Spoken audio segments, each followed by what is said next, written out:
The sky was dark, even though it was only afternoon. Clouds moved in fast, thick and heavy, like something was pulling them across the world. People looked up confused. The weather had been fine just a few minutes ago. Then the rain began. It was not like any rain they had seen before. The drops were silver, not clear. They didn't splash. They slid down windows and skin like oil. Some people said it looked like melted metal. At first, no one panicked. Some even laughed, thinking it was a strange weather event. Children played in it. Others pulled out their phones to record it. The internet was full of videos within minutes. Silver rain falling across cities, forests, and oceans all over the world. But the rain didn't stop. After a few hours, people started getting worried. Animals began to act strange. Birds flew in circles, refusing to land. Dogs barked non-stop, scratching at walls and doors. In the countryside, cows and sheep ran away from fields for no reason. Insects disappeared completely. Something was wrong. Then the sickness began. At first, it felt like the flu. People had headaches, high fever, and body pain. But it got worse. Some people said they had strange dreams. Dreams of floating in space or hearing voices they didn't understand. Others said they could see colors that didn't exist before. Some people's eyes started to glow faintly in the dark. Hospitals filled up quickly. Doctors couldn't explain what was happening. Tests showed nothing normal. Blood samples changed color. The silver rain had gotten into everything. Into the soil, the water, even the air. A boy named Leo lived in a small town with his family. He was 16, quiet, and always liked watching the stars. When the rain began, he felt a strange chill run down his spine. He didn't go outside like the others. He just watched from his window, feeling something deep inside him twist and move. That night, Leo couldn't sleep. His skin burned like fire. He saw lights in his room even when his eyes were closed. His heart beat faster than ever. He tried to call for his mother, but no sound came out. Then everything went dark. The next morning, he woke up on the floor. His body was shaking, but not from fear. He felt stronger, sharper, different. When he looked in the mirror, his eyes had a soft golden glow. He touched his skin. It was warm, but not like before. It was like energy was moving just under the surface. Across the world, similar things were happening. People were changing. But it was not just humans. Cats grew extra eyes. Birds started copying human voices perfectly, like they were learning a new language. Plants grew faster, reaching toward anything warm. Trees turned black and their leaves sparkled at night. In cities, things got worse. A zoo in Brazil reported that a tiger had broken out. But when the police arrived, it wasn't a tiger anymore. It was something else. Bigger, faster, and smarter.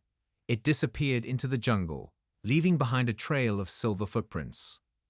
The world leaders called for calm, but fear spread faster than the virus. Airports were shut down.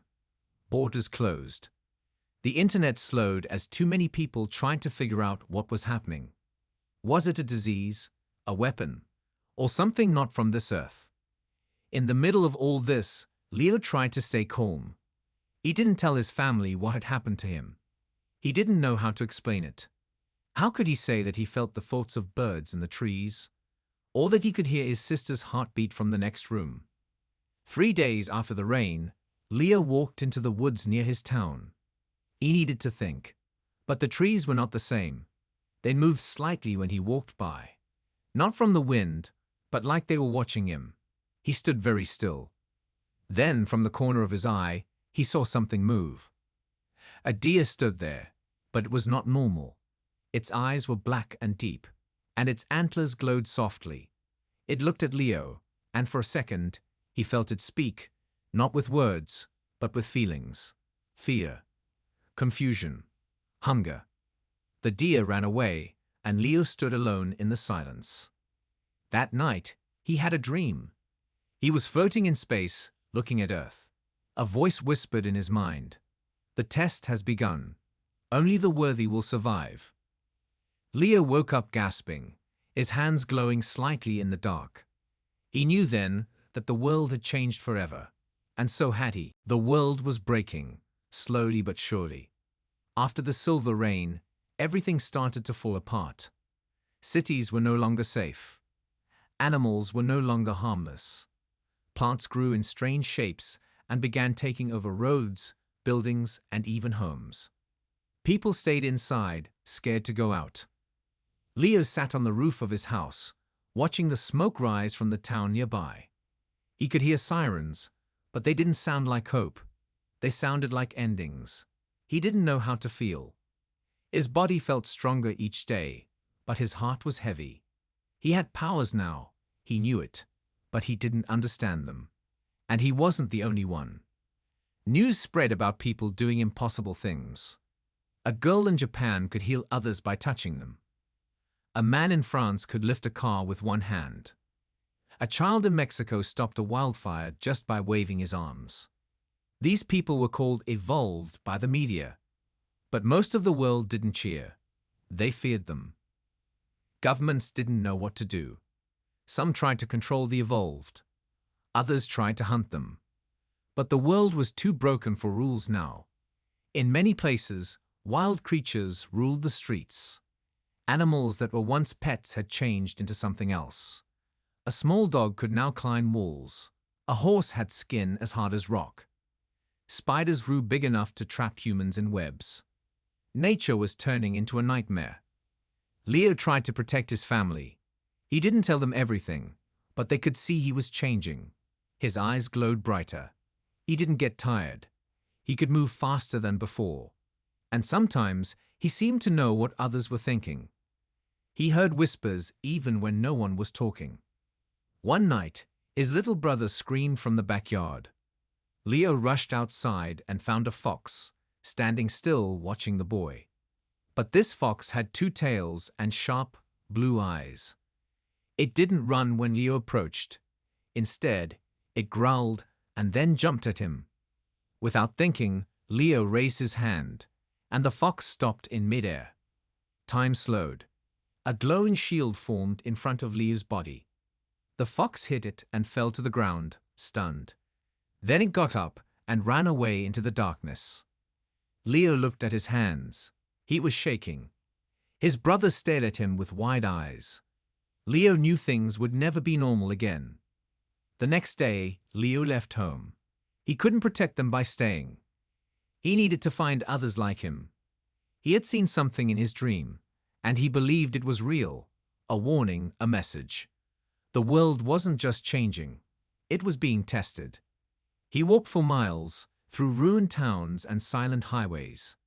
He saw strange things, trees that whispered his name, birds that flew in strange shapes, like they were drawing something in the sky, rivers that glowed at night. The planet was no longer the same. In a broken city, Leo found others. A group of people, hiding underground, trying to survive. They were evolved too. One of them could make fire dance in her hands. Another boy could see in complete darkness. They welcomed Leo, but they were afraid. Not of him, of what was coming. A woman in the group, named Mara, showed Leo something. It was a message hidden in a strange sound wave found after the rain. The group had tech from an old lab, and they decoded it. The message was not human. It said, "Planet 643 has been infected. The trial begins. Only the superior species will remain. The others will be erased." Leo stared at the screen. It made sense now. The virus was not an accident. It was sent here, a test from an alien force. A challenge to see who was strong enough to survive. Some species changed, others died, but humans were evolving. Mara looked at Leo. "They're watching us," she said. "The ones who sent this. They want to see if we're ready." Leo didn't speak for a while. His mind was full of questions. But one thing was clear. He couldn't hide anymore. The world was at war, and he was part of it now. That night he dreamed again. The stars were closer this time. He saw machines floating above Earth, scanning everything. He heard a deep voice whisper, "Stage 1 complete. Preparing for Stage 2. Leo woke up, his hands glowing again. He was not afraid this time. He knew what he had to do. The world had fallen, but it wasn't the end. It was the beginning. Humans were not just survivors now. They were rising. Leo stood on top of a broken building, staring at the sky. The stars were hidden by thick clouds, and the wind carried strange smells: burnt wood, ash, and something sharp like metal. Below him, the city was quiet. Too quiet. No cars, no people, just empty streets and strange shapes moving in the distance. It didn't feel like Earth anymore. He wasn't alone. Beside him stood 5 others, each one different, each one changed by the silver rain. They were the strongest of the evolved, the ones who had survived more than just the sickness. They had survived the world's collapse. Now, they trained together, fought together, and tried to build something new. The group called themselves the Titans. They weren't heroes. They didn't wear costumes or smile for cameras. There were no cameras anymore. They were warriors now, learning to use the gifts inside them. Leo could make shields and feel people's thoughts.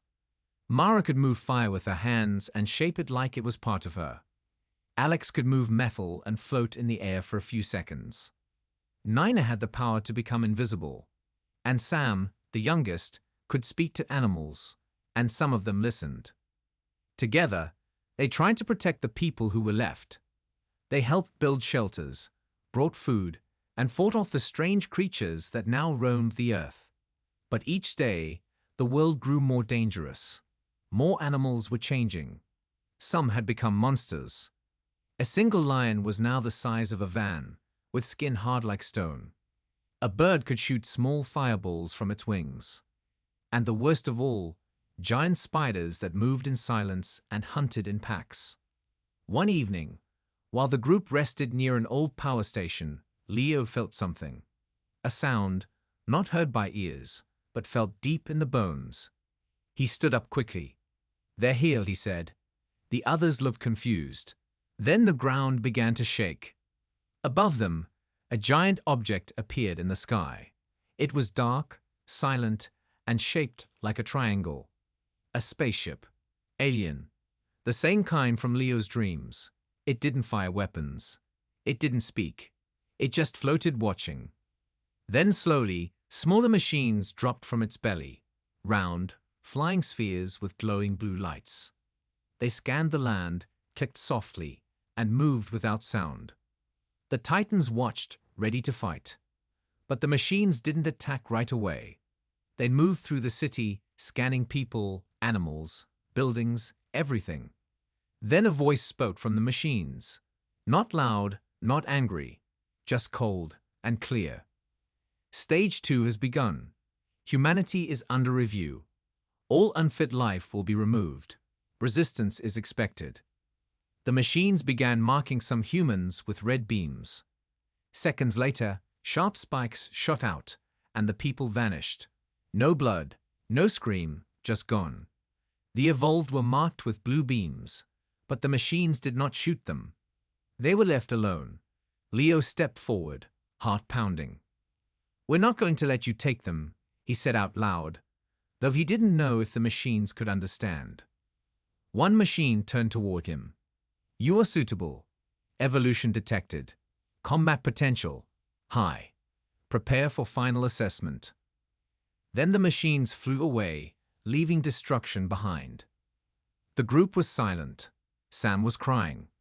Alex punched the wall. Mara lit a flame in her hand, but said nothing. Leo clenched his fists. "We need to find the source crystal," he said. Mara looked up. "You think it's real?" Leo nodded. "It's what powers the virus. It's what they use to change worlds. If we get to it first, maybe we can stop them." The others agreed. There was nothing else to do. They couldn't just wait for the sky to fall again. The journey wasn't easy. They moved through ruined cities and forests that looked like alien jungles now. They fought creatures that didn't seem to feel pain. Some evolved joined them, others refused. Many had already died. But one thing was clear: humans were no longer weak. They were changing faster than the aliens expected. Learning faster, fighting harder. The virus didn't destroy humans. It made them better. One night, as they reached the ocean's edge, Leo saw a vision in his dream. The source crystal was real. It was deep under the sea, inside a temple built from stone and metal. And it was calling to him. When he woke, he looked at the team and said, "It's time." Mara asked, "What happens if we fail?" Leo looked at the sky. The alien ship still floated there, cold and silent. "If we fail," he said, "humanity ends here." But in his heart, he believed something else. Humans had already passed the first test. Now, it was time for the final fight. The ocean was black and endless, stretching far into the horizon. The sky above was darker than night, filled with thick clouds and the shadow of the alien ship still floating above the earth. Leo stood on the edge of a broken dock, staring into the deep water. He could feel it. Something down there was alive, something powerful. The source crystal. The Titans stood behind him, quiet and ready. They had fought through burned forests, ruined cities, and mutated beasts to get here. They had watched people disappear, hunted by alien drones. They had lost friends, but they had also grown stronger. They were not the same people who first saw the silver rain. Mara stepped forward. "Are you sure it's under the sea?" she asked. Leo nodded. "I saw it again in my dream. The crystal is hidden in a temple. It's not just a power source. It's alive. It watches. It decides who passes the test." They built a raft using metal scraps and old tech. Alex used his powers to shake the metal. Nina made it invisible, hiding them from the machines above. Sam called sea creatures to guide them, giant whales and glowing fish that swam under the surface, leading them deep into the ocean. After hours of silence and cold, they saw it. A strange shape under the waves. A building, tall and ancient, like a tower that had fallen sideways. It glowed faint blue, and strange symbols moved along its walls. The sea around it was calm, too calm, like it was holding its breath. They dove into the water, holding tight to each other. The closer they got, the heavier the water felt, like it was pushing them back. But Leo swam harder, feeling the pull of the crystal. It was calling him. Inside the temple, the air was dry. The place had no sound, no wind, nothing, just a soft humming noise coming from the walls. The room was round, and in the center, on a stone platform, was the source crystal. It was beautiful. A glowing blue stone, floating in the air, spinning slowly. Sparks of energy moved around it like lightning. Leo walked toward it, but a voice echoed in the room. "You are not ready." The voice wasn't human. It was deep, cold, and powerful. The crystal was speaking. "You have changed," it said. "But change is not enough. To keep this planet, you must prove your strength." Suddenly, the ground shook. Walls broke apart, and large machines dropped from the ceiling. Tall, silver beings with long arms and glowing red eyes. They were not drones. These were soldiers. The Titans stood back to back. "We fight," Leo said. The battle was fast and brutal. Alex threw metal like knives. Mara sent fire across the room, burning two machines at once. Nina vanished and appeared behind the enemy, striking from the shadows. Sam screamed, and sea creatures broke through the walls to help. Leo blocked lasers with his shields and struck back with energy blasts from his hands. But the machines were strong. One of them hit Sam and sent him flying. Another almost grabbed Mara, but Leo pushed her out of the way and took the hit himself. His body slammed into the wall, and for a second, everything went black. Then he heard it. A voice inside his mind, not from the crystal, but deeper, older, wiser. "Human, Your kind has done what others could not. You feel pain. You feel hope. And still you fight. Leo opened his eyes. He wasn't just in the temple anymore. He was floating in space, seeing Earth from above. Lights blinked across the planet. Signals of life, resistance, courage. Then the voice returned. You have passed the test. The virus was not to destroy you. It was to prepare you. Leo was pulled back into his body. Around him, the machines were stopping. The crystal glowed brighter. It had chosen. Suddenly, a beam of light shot upward from the crystal, straight through the ocean, through the clouds, hitting the alien ship in space. The ship shook and began to fall apart, piece by piece. The sky lit up with fire. On the surface, people looked up and saw it. The great ship, the thing they feared, was falling. The war was over. Leo of the Titans floated back to land, tired, wounded, but alive. The world was broken, yes, but now it had hope. The crystal had accepted them. Humanity had proven it was ready, not just to survive, but to lead. That night, Leo looked at the stars again. They didn't feel scary anymore. They felt like a doorway. He whispered, "We won." But deep in his heart, he knew something else. This was not the end. This was just the beginning. The world was quiet now, quieter than it had ever been. The alien ship, once the symbol of fear, was now nothing more than burning wreckage scattered across the sky. Pieces of metal fell slowly to the earth, disappearing into the ocean or crashing into the mountains. The air felt different, lighter. The storm had passed. Leo stood on a hill, looking out at the land below. The sun was setting, casting long shadows across the broken cities. But in those shadows, there was something new, something alive. People were starting to rebuild. They were starting to hope again. The Titans were no longer just a team. They were leaders now, guiding the survivors to new places, teaching them how to adapt. They had powers now, real powers, the kind that could change the world. But Leo knew the real power wasn't in their abilities. It was in what they had learned. They had learned to fight, yes. But more than that, they had learned to live. Mara had started a small school in the old city, teaching the young ones about fire and survival. She used her powers to keep them warm, to show them how to create light in the darkness. Alex had worked with the scientists who survived, helping them rebuild technology that was both useful and safe. He could bend metal, yes, but now he used it to create bridges and new buildings. Sam spent his time with the animals, making sure the creatures of the earth weren't forgotten.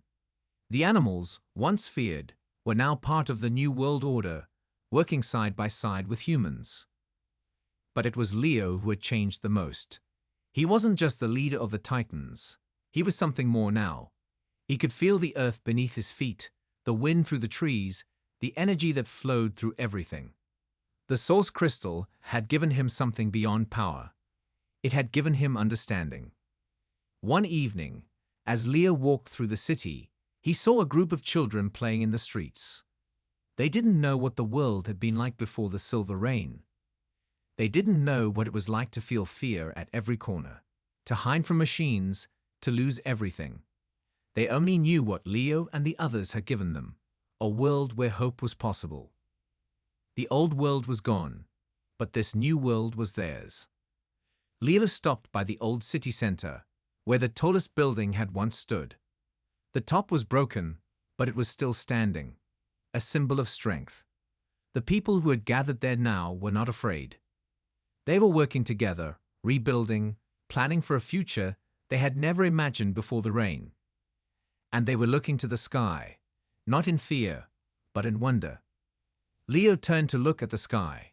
The stars had never seemed so close. They weren't just distant dots of light anymore. They were a promise that the Earth had passed the test. The aliens had come, tested humanity, and left. But humanity was still here. Stronger than before, wiser, ready. And as Leo stood there, feeling the cool breeze on his face, he heard a voice, a soft, calm voice, inside his mind. Humanity has passed the first test, the voice said. But this is only the beginning. The universe is vast, and the trials will continue. You are not alone. There are others out there waiting. Leo smiled. He didn't feel afraid. He didn't feel small. For the first time, he felt like he belonged. Not just on Earth, but in the universe itself. We're ready, Leo whispered to the stars. We'll be ready for whatever comes next. The wind picked up, and the sky turned from dark to light as the sun began to rise again. The world was healing. Humanity was healing. And as the first rays of the new dawn touched the land, Leo knew one thing for sure: the future was theirs. The war was over, and the real battle was just beginning. But now, they were no longer just survivors. They were ready to lead.